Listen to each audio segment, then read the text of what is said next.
అప్పుడు ఒకటి థ్రిల్లర్స్ కూడా చేస్తారు మంచి. అవునండి. మరి ఇప్పుడు ఎందుకు అసలు టచ్ చేయట్లేదు వాటిని? అంటే ఇప్పుడు మళ్ళీ జనాలు బాగా ఇష్టపడుతున్నారు కదా. అవునండి. బట్ ఏం లేదు సార్, ఇప్పుడు నాకు థ్రిల్లర్స్, హారర్ ఫిల్మ్స్ అంటేనండి, ఎయిదర్ హారర్ చూస్తే కూడా మళ్ళీ కామెడీ హారర్ ఉన్నాయండి.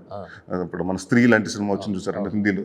సో అలాంటి మళ్ళీ ఇష్టపడతారండి. మరి పూర్తిగా హారర్ చూస్తుంటే ఎవరు రావట్లేదండి. ఎందుకంటే సార్ ప్రతి ఒక్క మనిషికి భయం సార్.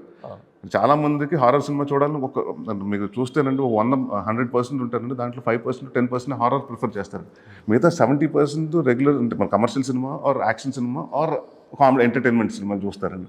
సో అలాంటి అంటే మనకి ఇక్కడ మేకర్స్ కూడా ఎవరున్నారు చెప్పండి సార్. అంటే థ్రిల్ ఇప్పుడు ఈ మధ్యన వెదుపాక వచ్చింది సార్. దాని తర్వాత అలాంటి అంటే డెఫినెట్ కథలు వస్తే, అలాంటి కథలు వస్తే డెఫినెట్గా చేస్తాను సార్. మీ దగ్గర రావట్లేదా థ్రిల్లర్స్ ఎక్కువ? నాకు అన్ని ఇలాంటివి వస్తున్నాయి సార్. కాన్సెప్ట్ బేస్డ్ సినిమాలు, జైల్లో ఉండిపోయే హీరో, సప్రెస్ చేసిన హీరో కదా ఇప్పుడు వింటారు కాబట్టి మీ దగ్గరికి థ్రిల్లర్స్ కూడా పట్టుకురావడానికి ఛాన్స్. అవునండి.